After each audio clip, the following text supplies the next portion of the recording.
देखा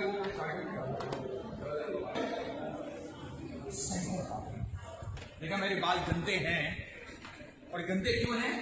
शैम्पू नहीं है। सही, इसको ध्यान से रखो, ध्यान से सुनो। और अगर पानी की कमी है ना,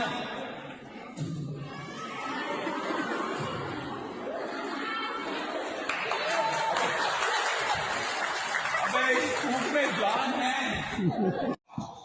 जावेद हबीब हिंदुस्तान का एक बहुत बड़ा नाम। फैशन की दुनिया में कहें तो हेयर स्टाइलिश की अगर हम बात करें या हेयर स्टाइल की बात करें तो जावेद हबीब का नाम सबसे पहले लिया जाता है। हाल ही में एक वीडियो वायरल हुआ जिसमें जावेद हबीब एक महिला की जो हेयर स्टाइल कर रहे हैं, हेयर कटिंग कर रहे हैं, उसमें वो महिला के सिर में थूकते हैं, स्पिट करते हैं। बेहद विवाद इस चीज़ को लेकर के हो रहा है। नमस्कार, मैं हूं आचार्य संदीपन, आप देख रहे हैं मिडनाइट एक्सप्रेस। इस वक्त मैं उत्तर प्रदेश में जनपद बागपत के बड़ौत नगर में मौजूद हूं और मेरे पास जो लोग बैठे हुए हैं उनमें पूजा गुप्ता भी शामिल हैं, जिनके साथ हेयर स्टाइलिस्ट जावेद हबीब ने अभद्रता की। हेयर कटिंग के दौरान उन्होंने पूजा गुप्ता के सर में थूका और ये कहा कि मेरे थूक में तो बेहद जान है। पूजा जी, सबसे पहले मैं आपका स्वागत करता हूँ। जी धन्यवाद। मैं आपके मुंह से जानना चाहूँगा ये पूरा मामला है क्या। हमारे दर्शक जानना चाहेंगे कि ये पूरा मामला है क्या और कहाँ ये घटना घटी, किस तरीके से ये घटना घटी। सर, ये जो घटना है ये मुजफ्फरनगर की है और हम लोग वहाँ पर एक सेमिनार अटेंड करने गए थे जो सभी ब्यूटिशियंस जाती हैं। तो वहाँ पर as a chief guest Jawed Habib वहाँ इनवाइटेड थे। ये प्रोग्राम जावेद हबीब का ही था कि उनको चीफ गेस्ट बुलाया गया था, एज ए चीफ गेस्ट बुलाया गया था? जी, ये उनका अपना पर्सनल कोई प्रोग्राम नहीं होता। ऐसे ही सेमिनार में कुछ क्लासेस होती हैं जिसमें कुछ काम सिखाए जाते हैं पार्लर से संबंधित। तो उसमें कोई भी एजेंट होते हैं, जैसे यहाँ पे जैसे एजेंट थे अरमान फरमान और कल्लू, और जी जो वंडर सॉफ्ट कंपनी है उनका अपना वो था। वो लोग ऐसे एक सेलिब्रिटी को बुलाते हैं। अगर मतलब ऑर्गेनाइजर का प्रोग्राम था ये? हाँ जी, हाँ जी। सेलिब्रिटी को इसलिए बुलाया जाता है तभी भीड़ इकट्ठी होती है। अदरवाइज़ कोई भी अगर अपना पार्लर का काम सीखने जा रहे हैं तो वही चाहेंगे कि काम भी सीखने को मिले, साथ में सेलिब्रिटी को मिलने का मौका भी मिले। तो वही चीज़ हम वहाँ गए थे करने के लिए। ये कितनी तारीख की घटना है पूजा जी? ये 3 जनवरी 2022। अच्छा, ये इसकी शुरुआत कैसे हुई? क्या आपको मतलब पहले भी जावेद हबीब ने कभी किया है इस तरीके का जैसा बिहेव उन्होंने आपके साथ किया? सर, मैं तो उनसे पहली बार मिली थी और मेरे को उनके इस बिहेवियर के बारे में कोई जानकारी नहीं थी कि वो इस तरह के कुछ ऐसा करते हैं। लेकिन जब से वीडियो वायरल हुई है तो कुछ लोगों के मेरे पास जो है प्रश्न भी आए हैं और कुछ उनके ये भी बातें आई हैं मेरे सामने कि उनका नेचर भी ऐसा है और उनका मतलब जो ट्रेनिंग देने का ये तरीका है, शिक्षा देने का, ये काफ़ी पुराना है। तो एक वीडियो अदर भी मैंने एक वायरल की है, उसमें भी सेम वही कह रहे हैं कि सेम टेक्निक मेरी रह गई है। तो आई थिंक शायद वो इस चीज़ को अपनी हेयर कटिंग की टेक्निक मानते हैं। ये एक सवाल मेरा है। एक तो चीज़ें होती हैं कि ये जो प्रोग्राम हुआ, ये जो सेमिनार हुआ, ये इसके लिए आपने कोई फ़ीस भी दी थी? यानी कि उन्होंने कोई फ़ीस आपसे चार्ज की या उनके संगठन या ऑर्गेनाइज़र ने?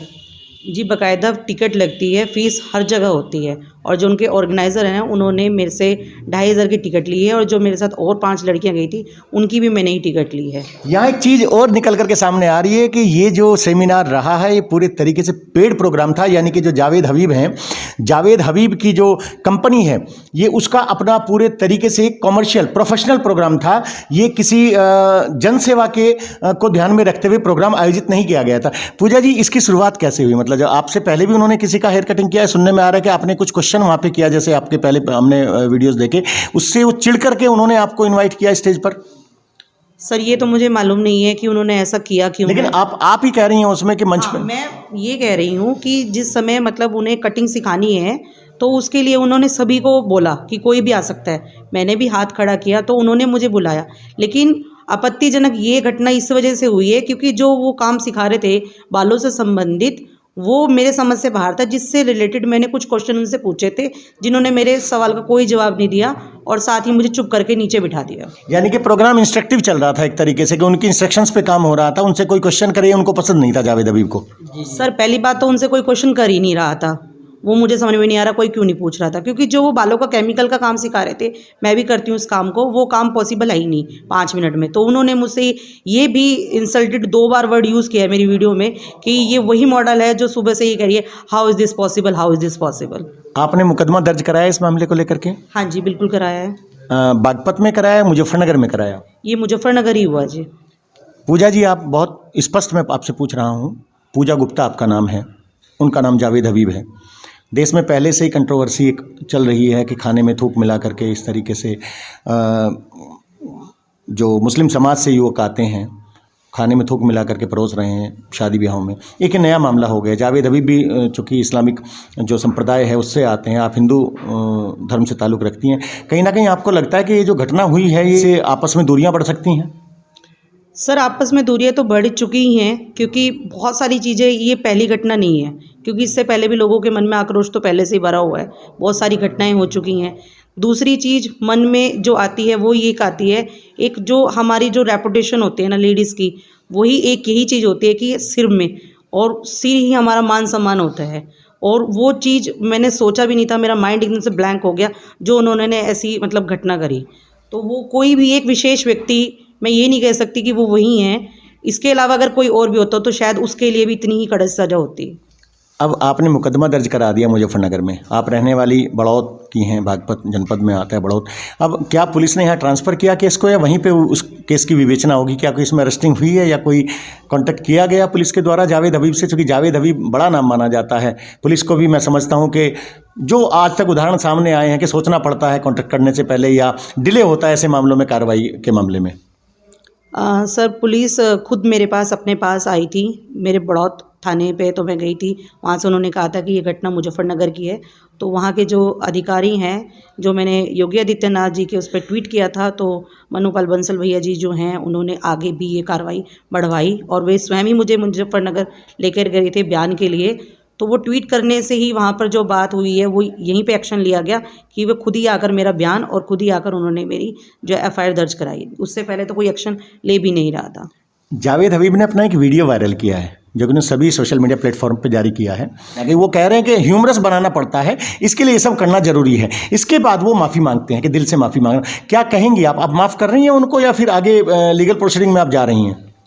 सर, माफ़ी की तो कोई गुंजाइश ही नहीं है, क्योंकि अकेले वही इस प्रोफेशन में नहीं है कि वो ही एक ट्रेनिंग दे रहे हैं। ट्रेनिंग देने के लिए और भी बहुत से लोग हैं, और भी बहुत सारे लोगों के मैंने जो है सेमिनार अटेंड करे हैं। ये तो सिर्फ 4 या 5 घंटे का सेमिनार था, हमने 12-12 घंटे के भी सेमिनार अटेंड करे हैं। वो लोग भी तो मान सम्मान करते हैं, वहाँ से तो हमें ऐसी कभी कोई शिकायत नहीं मिली है और ना इस तरह की कोई अपमानित घटना हुई है। तो ऐसी कैसी ट्रेनिंग है और ऐसी कैसी शिक्षा है ये? अगर ऐसी शिक्षा देनी है तो इसे बंद करो। तो जावेद हबीब की तरफ से कोई आपके पास अभी तक समझौते के लिए या माफ़ीनामे के लिए कांटेक्ट किया गया है? जी बिल्कुल नहीं, अभी तक कोई कांटेक्ट नहीं आया है, कोई माफ़ीनामे के लिए नहीं आया है, कोई किसी के लिए नहीं आया है। क्योंकि अगर ये पर्सनल एक विशेष व्यक्ति के लिए होता तो शायद एक बार को कोई भी सोच सकता है, लेकिन ये हरकतें जो होती हैं, चाहे मेरे साथ है किसी के साथ भी है, तो मैं यही चाहती हूँ कि आने वाले टाइम में सभी लेडीज़ ये सोचें कि अगर तुम चुप होकर बैठोगी तो बात नहीं बनेगी, आवाज़ उठाओगे तभी बात बनेगी, आवाज़ उठाने से ही बात बनेगी, ताकि लोगों को मन में जो डर है ना कि हमारा कोई साथ नहीं देता, आज देखो पूरा भारत मेरे साथ कैसे खड़ा है। आवाज़ उठाओगे तभी इंसाफ मिलेगा। संजीव गुप्ता जी, संजीव गुप्ता जी पूजा गुप्ता जी के हस्बैंड हैं, साथ में आए हैं। संजीव जी, आप क्या चाह रहे हैं इस मामले में? आपकी धर्मपत्नी है और बड़ा मामला चर्चित है, पूरे देश भर में चर्चित है, आपका क्या रुख है इस मामले में? सर, मैं ये चाहता हूँ जो जैसी करेगा वो वैसी भरेगा। जो जैसी करेगा, मतलब आप कंप्रोमाइज़ के मूड में बिल्कुल नहीं? अगर कंप्रोमाइज़ करना होता तो बेस्ट केस को उठाऊँ नहीं था। पूजा गुप्ता के जो पति हैं उनका कहना है कि वो कंप्रोमाइज़ बिल्कुल नहीं करेंगे, चाहे कुछ भी हो जाए। तो लब्बो-लुआब ये है कि पूजा गुप्ता और उनके परिवार का मानना ये है कि वो इस मामले को आगे बढ़ाएंगे और इसमें कानूनी कार्रवाई के लिए वो इसको आगे लेकर के जाएंगे। इस वक्त हमारे साथ स्वदेशी जागरण मंच, जो कि कहीं ना कहीं बीजेपी का एक समर्थक संगठन भी है, बड़ा फेमस संगठन है, देश भर में इसकी शाखाएं हैं। स्वदेशी जागरण मंच बागपत के जिला संयोजक स्वामी अरविंद बोला जी मेरे बराबर में बैठे हुए हैं, और भी लोग हैं, अंकित लपराना जी उधर बैठे हुए हैं, इधर वंदना गुप्ता जी हैं, सारथी फाउंडेशन की जो चेयरपर्सन हैं, इधर शालू गुप्ता जी बैठी हुई हैं जो कि उपाध्यक्ष हैं। तो स्वामी जी, आप कैसे देखते हैं इस घटना को जो ये पूजा गुप्ता जी के साथ हुई है?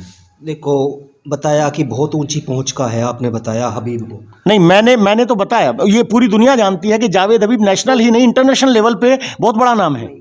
वो नाम होगा, ऊंची पहुंच जो होगी और बहुत ऊंचा और बड़ा आदमी होगा, वो पैसे से होगा। मैं तो उसे बहुत नीच प्रवृत्ति का आदमी मानता हूँ। ये जो हमारा लेकिन माफी मांग रहे हैं जावेद हबीब। नहीं, माफ़ी नहीं मांग रहे, वो स्टाइल दिखा रहे हैं, वो अपनी पहुंच दिखा रहे हैं, अपना पैसा दिखा रहे हैं, अपनी टसन दिखा रहे हैं, अपनी हीरोगर्दी दिखा रहे हैं, माफ़ी नहीं मांग रहे। आप इस घटना को किस तरीके से देखते हैं? क्या इसको हिंदू मुस्लिम के नज़रिए से देखते हैं या प्रोफेशनलिज्म के नज़रिए से देखते हैं? उन्होंने कहा ह्यूमरस बनाना पड़ता है और ये सब करना पड़ता है। देखो, मुझे पता लगा कि ये बहुत पढ़ा लिखा आदमी है। मैं तो नहीं जानता था, जब बहन के साथ में ये घटना हुई और ये घटना वीडियो में मीडिया में, मेरे से भी पत्रकारों ने, दैनिक जागरण ने इसमें सवाल करे, मैंने भी अपना लेख दिया दैनिक जागरण में, मेरा लेख आया, अमर उजाला में भी आया। मैं से नहीं जानता था कौन हबीब है कौन नहीं है, मुझे नहीं पता कौन हबीब है, लेकिन मुझे इतना पता है एक मुसलमान ने एक हिंदू बहन के सर पे थूका है। अब सर क्या होता है? सर हमारा जो होता है ताज होता है, तो हमारे यहाँ ताज पहनाया जाता है, सम्मान का प्रतीक होता है। सम्मान का प्रतीक होता है। ये थूकना तो बहुत बड़ी चीज़ है। एक उसको झुकाना भी एक कटाने के बराबर होता है कि मेरा सर झुकेगा नहीं, कटा देंगे हम, तो ये बात आती है। तो इतना बड़ा नीचता का काम उस नीच ने किया है, तो हमारे लिए तो बर्दाश्त के बिल्कुल भी काबिल नहीं है। समाज माफ़ी दे देगा, कानून माफ़ी दे सकता है, लेकिन हमारे यहाँ उसके लिए माफ़ी बिल्कुल नहीं है, कभी माफ़ी नहीं है। वो तारीख पर आएगा, शायद कभी हमें मिलेगा तो हम उससे सीधे सीधे बात भी करेंगे। वो नहीं, आप सिर्फ बात करेंगे, आप मुंह से बात करेंगे कि आप हाथों से बात करने की बात करेंगे? बताएगा जी, वो समय बताएगा। स्वदेशी जागरण मंच बागपत के जनपद संयोजक हैं स्वामी अरविंद बोला जी, बेहद आक्रोश में है। इनका कहना यह है कि समाज माफ़ कर सकता है जावेद हबीब को, कानून माफ़ कर सकता है जावेद हबीब को, लेकिन हम माफ़ नहीं करेंगे, और अगर कभी मुलाकात हुई तो तब हम उससे बातें करेंगे। लेकिन इनका कहना है कि बातें मुंह से होंगी या हाथों से होंगी, ये आने वाला वक्त बताएगा। अब हम मुखातिब होते हैं जी, कुछ कहना चाह रहे हैं? हिंदुत्व के सिर पर थूका है इसने। हिंदुत्व के सर पर थूका है, स्वामी अरविंद बोला जी का कहना है। स्वामी जी, पहले भी मामले आए, मैं थोड़ा सा अतीत में जाना चाहूँगा। खाने में मुस्लिम युवकों द्वारा जो थूक करके रोटी बनाने के मामले कुछ सामने आए, इसमें मुकदमे भी दर्ज हुए। उनकी हालांकि सत्यता अभी तक संदिग्ध है कि भाई वो उनकी जो एक्टिविटी थी उस टाइम की, वो सिर्फ कैमरे में ऐसा लगा या वास्तव में ही उन्होंने थूका जो है खाने के अंदर? नहीं, इनके यहाँ एक चलन है, ये इनके ग्रंथ में लिखा है या नहीं लिखा है तो मुझे पता नहीं है, लेकिन थोड़ा बहुत मैंने पता लगा है कि इनके यहाँ ग्रंथ है कि थूक से थूक मिलाओ, या आदमी के किसी भी आज के शरीर से थूक मिलाओ। हमारा जो थूक है वो पवित्र है, और ये हम जो हैं अदर इस्लाम जो इस्लाम को नहीं मानता वो अपवित्र है। आपने थूक के इनको इस्लामिक बना दिया, आधा मुसलमान इनको बना दिया, ऐसी इनकी सोच है। मेरा कहना नहीं है, यानी कि आपका मानना है कि इस्लामीकरण का प्रयास है इसका, इनका एजेंडा। देखो, अंधविश्वास, इसमें भी इस्लाम में भी अंधविश्वास है, हमारे यहाँ भी कुछ अंधविश्वास होता होगा, वह अलग बात है, लेकिन इनका एक अंधविश्वास है कि आप ऐसे करने का इन्होंने आप इस्लाम ये कबूल करने में सहायता मिलेगी या इस्लामीकरण करने में सहायता में, इन सब चीज़ों से झूठा खिलाओ, खाने में थूको, सर पे थूको, पैर पे थूको, कपड़े पे थूको, या फल बेचते हुए फल को थूक से साफ करो। ये बहुत नीच प्रवृत्ति का काम है, ये माफ़ी के लायक तो है ही नहीं है। वो हमारा समाज माफ़ करेगा तो हम देखेंगे किस तरह से करेगा, कानून किस तरह से करेगा। तो स्वामी जी बेहद आक्रोश में है। हिंदूवादी संगठन है स्वदेशी जागरण मंच, और राष्ट्र हित को समर्पित है। स्वदेशी की वकालत करता है संगठन, स्वदेशी चीज़ों के उपयोग की बात करता है। स्वामी जी का कहना है कि हम बिल्कुल माफ़ नहीं करेंगे। अंकित लपराना जी यहाँ मौजूद हैं, वो भी स्वदेशी जागरण मंच से जुड़े हैं। अंकित जी भाई साहब, माफ़ करेंगे जावेद हबीब को? माफ करने का तो कोई सवाल ही पैदा नहीं थोड़ा सा आगे हो होता। जाए। माफ करने का तो कोई सवाल ही इसमें पैदा नहीं होता आचार्य जी। जैसे देश में लव जिहाद की घटनाएं प्री प्लान है, ऐसे ये थूक जिहाद है। इससे पहले भी आपने पूर्व में घटना देखी होगी कि नान में थूकना, खाने में थूकना, और आज तो इन्होंने बिल्कुल इंतहा पार कर दी कि ये सब प्री प्लान घटना के सर में थूकने का काम इन लोगों ने करा। इनके खिलाफ पहले रासुका के तहत भी मुकदमे दर्ज हुए, जावेद हबीब के नहीं, जितने इस कम्युनिटी के लोगों, मेरठ की घटना थी, ये सब देश में प्री प्लान चल रहा। जैसे आपका मानना यह है कि जिहाद की घटनाएं प्री प्लान चल रही देश में, धर्मांतरण की घटनाएं प्री प्लान चल रही, ऐसे ये थूक जिहाद की घटनाएं प्री प्लान चल रही। खाने में थूकने का काम इन लोगों ने करा, इन्हें नान में थूकने का काम इन लोगों ने करा, फलों सब्जियों में थूकने का काम इन लोगों ने करा, और इनके खिलाफ रासुका के तहत भी मुकदमे दर्ज हुए। आप जानकारी ले लें, 153 के तहत इन पर धार्मिक लेकिन मुकदमे दर्ज हुए, और ऐसे इनके खिलाफ भी बेंच ने मुकदमा दर्ज कराया और ऐसे लोगों को वास्तव में माफ नहीं करे जाने। लेकिन इनका इलाज है, आचार्य जी इनका इलाज है।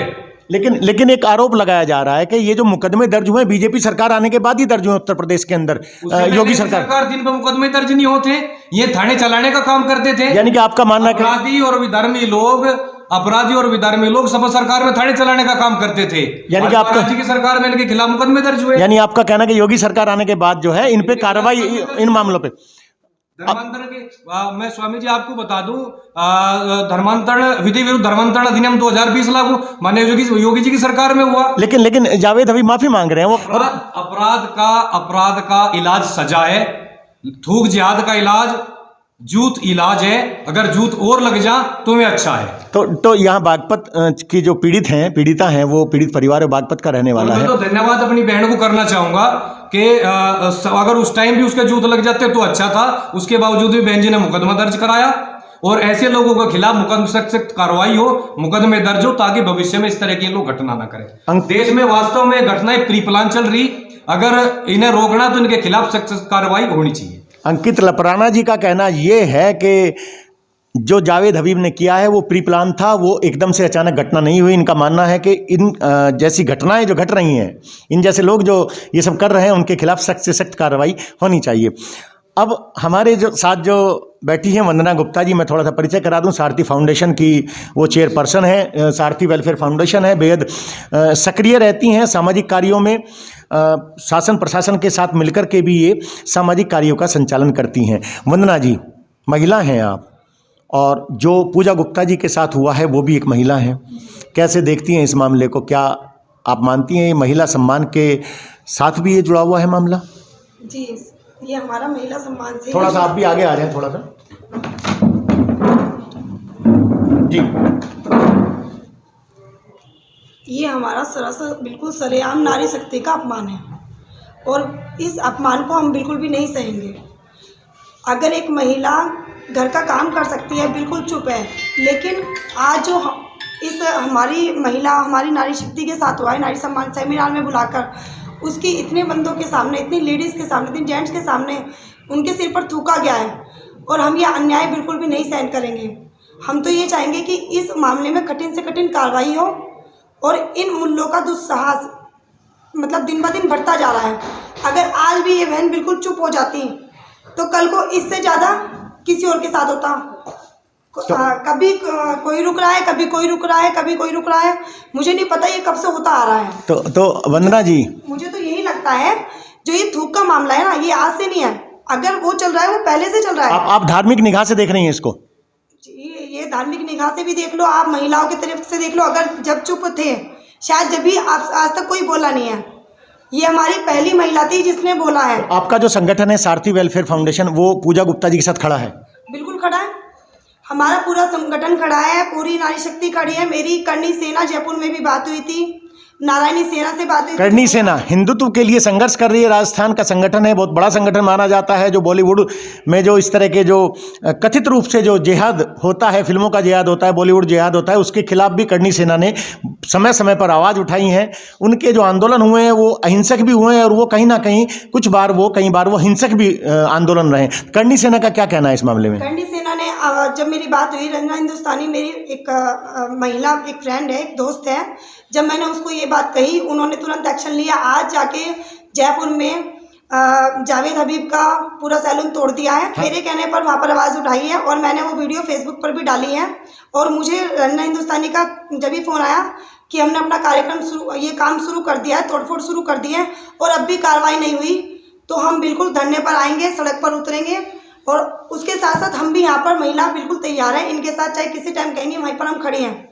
तो आपने देखा वंदना गुप्ता जी का भी कहना है कि वो उनका संगठन सारथी वेलफेयर फाउंडेशन के साथ साथ करणी सेना से भी वो जुड़ी हैं। तो करणी सेना भी जावेद हबीब के खिलाफ आवाज़ उठा रही है और राजस्थान के अंदर जावेद हबीब के सैलून को भी बंद करा दिया गया है।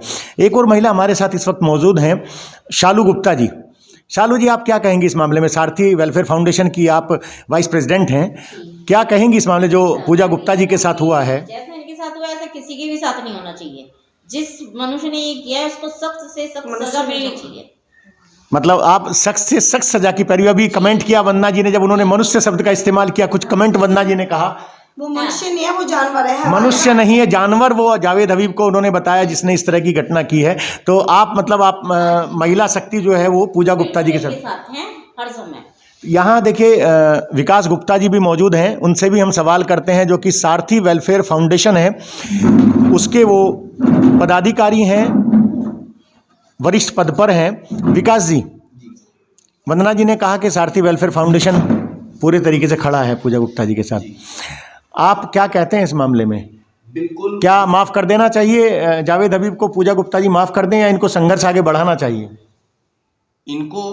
इनके साथ हम खड़े हैं और हर तरीके से उसे माफ तो होने ही नहीं देंगे। यानी कि आप कानूनी कार्रवाई को आगे बढ़वाएंगे? बिल्कुल बढ़ेगी, कानून कार्रवाई पीछे नहीं हटेगी। आज योगी सरकार है तो ये मुमकिन है, अगर आज ये सपा या बसपा की सरकार होती तो ये मुमकिन नहीं था। ये हमारी बहन कहीं पे भी गुहार करती तो मुश्किल न्याय मिलना था। तो आपने देखा जितने भी हमारे साथ में लोग आज मौजूद हैं, उन सब ने ये कहा कि पूजा गुप्ता के साथ जो कुछ हुआ है वो अक्षम्य है, माफ़ करने के वो लायक नहीं है। जावेद हबीब को किसी भी सूरत में, किसी भी स्थिति में, भले वो कितनी भी माफ़ी मांगे, उनको माफ़ नहीं किया जाना चाहिए। मैं आचार्य संदीपन, मिडनाइट एक्सप्रेस के लिए बड़ौद, बागपत, उत्तर प्रदेश।